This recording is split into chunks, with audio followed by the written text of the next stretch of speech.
Number one, Ibble Dibble here. Hello, friends. Thank you to everyone who checked up on me. I have been silent, not silenced. I promise. By special request, I am watching the infamous South Park episode.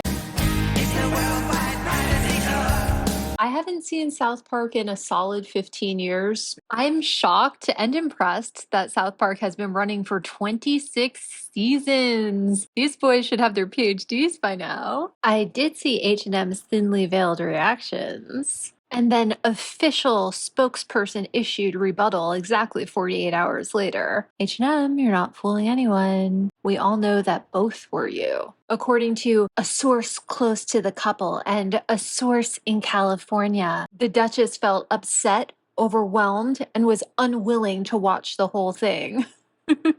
Grow up, Meghan. No one feels bad for you. Moreover, it's an honor to be roasted by the greats. Take it in stride. Take it with pride. And according to People magazine, a spokesperson for the Duke and Duchess of Sussex tells People, quote, "It's all frankly nonsense, totally baseless, boring reports," end quote. Well, if memory serves George Orwell, it is not. But South Park has always been logical, topical, and amusing. These are my favorite moments from the South Park episode. Let me know yours in the comments below and stick around until the end for the Ibble Dibble PR advice that you all are saying I shouldn't give Meghan because she might actually make her first good decision this year and take it. Number one, Meghan's American accent. I'm totally like, you should write a book because your family's like stupid and then so are like journalists. Sure. At this time of day, it's gonna be jammed. Are you crazy? Number two, Meghan and Harry's iconic outfits. Her legendarily inappropriate off-the-shoulder day dress for Trooping the Color, and his iconically rumpled off-the-peg J. Crew suit. These two seem to think that being out of dress code and unkempt is charmingly relatable. It's not. Please stop. The only problem I have with Meghan's ensemble is her pearl bracelet. Meghan would never be so tasteful. You know she prefers to wear 10 carats of diamonds and 6 yellow gold bracelets in the afternoon. Number three, I love how the talk show host ignored Meghan completely and directed all questions about her to Harry, who answers for her. Even though she's sitting right next to him. Isn't it true, sir, that your questionable wife has her own TV show and hangs out with celebrities and does fashion magazines? What are you suggesting? This is so representative of how little people care about her beyond her being his wife. It's also a very funny role reversal because, of course, in real life, Meghan speaks for, about, and over him constantly. Number four, I found it so pithy that Harry accepts the obvious truths about Meghan, yet her disingenuousness goes right over his head. Well, I just think some people might say that your Instagram-loving bitch wife actually doesn't want her privacy. How dare you, sir? My Instagram-loving bitch wife has always wanted her privacy! Ooh. True hearts, baby! Number five. How they carried their own boxes off the private jet.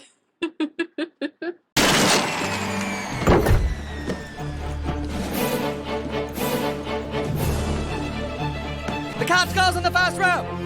Be careful with that TV, buddy! Clearly taking aim at their freedom flight, we only own 4 suitcases of stuff bullshit. And we are on the freedom flight. We are leaving Canada. Grandma's here. Hey, Grandma. Brutus here, with a ball in her mouth. Number 6, the brand management studio for kids, complete with online videos and workbooks. As a child, you see the world in a different way. And you're learning that there's something more important than you ever thought. Your brand.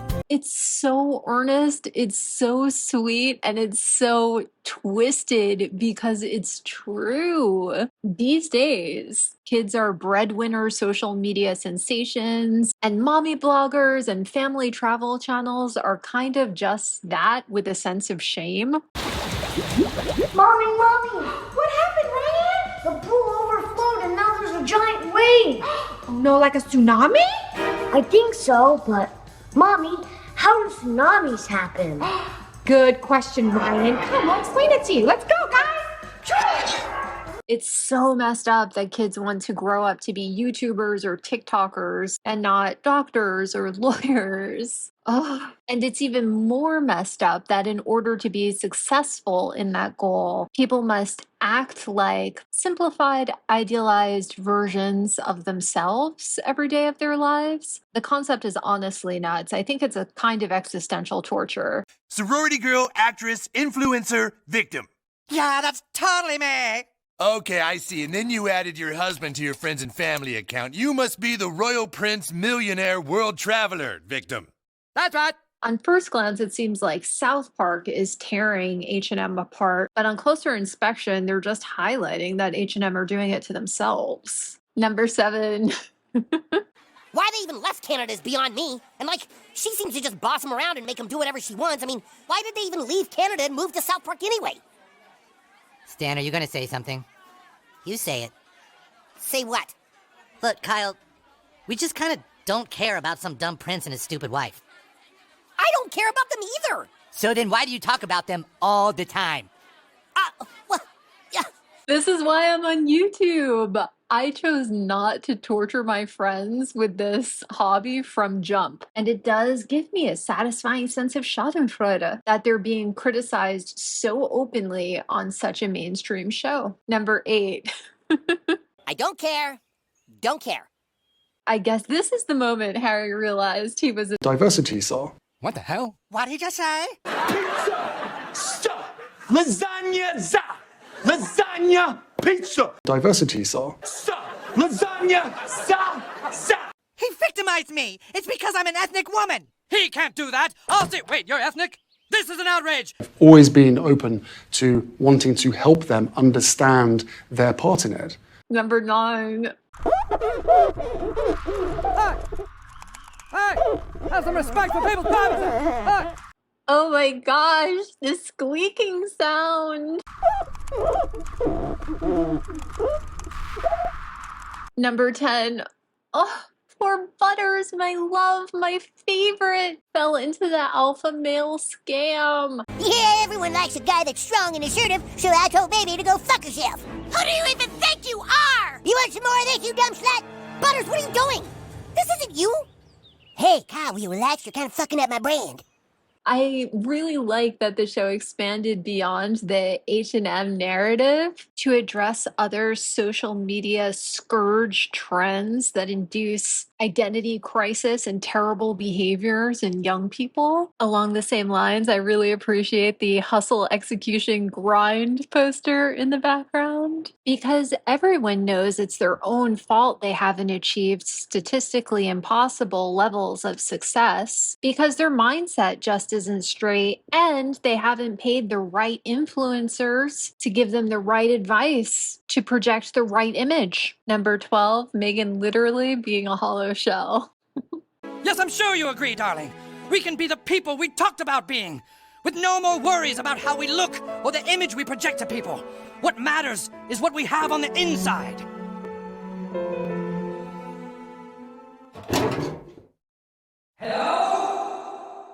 And finally, last one, number 13, just Harry just can't fit in with the other boys. He just can't play with the other boys.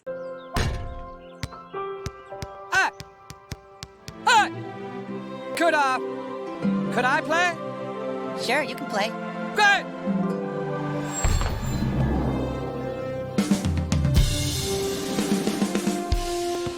So here's what I would do if I were H&M. I would prove to everyone that I'm still worthy of an HRH by rising above it and being the bigger person. And to also show that I wasn't as far removed from British culture as everybody thinks. After all, if you can't appreciate the art of taking the piss, are you really a Brit? H&M the brand, and I very much suspect the couple lacks humor and decency. So that's what they need to start portraying immediately to get people to like them.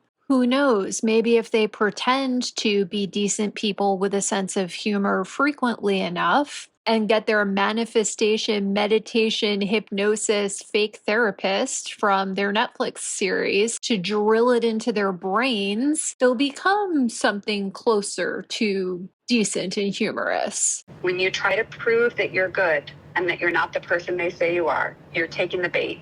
You're feeding the beast. It is an illusion. Your work is not to prove your goodness. You know who you are, both of you. And whenever you're ready, you can open your eyes. Put it on the Archwell website. Try to turn it into something educational and charitable, since that's what you say your brand is about. If I were their PR rep, I'd recommend pulling out the outfits, posing in a side-by-side with a screenshot from the cartoon, quoting Article 12 of the UN Universal Declaration of Human Rights. No one shall be subjected to arbitrary interference with his privacy, family, home, or correspondence, nor to attacks upon his honor and reputation. Everyone has the right to the protection of the law against such interference or attacks. End quote. And then adding a relevant call to action, ideally soliciting a donation for an at least tangentially related good cause. For example, a link to the UK National Bullying Helpline website, and a call to action, something like, "We can take a joke, but for kids it can be much harder. Join us in donating to the UK National Bullying Helpline today." That's how you win this thing, H&M. By the way, I am available. I'll only charge you as much as Christopher Boozy. What did you think of South Park? Let me know in the comments below. If you want to see the entire episode, it's online. It's free on southparkstudios.com. If you're having trouble watching it wherever you are, try a VPN. That's it for today. Toodles! Don't forget to like, share, and subscribe.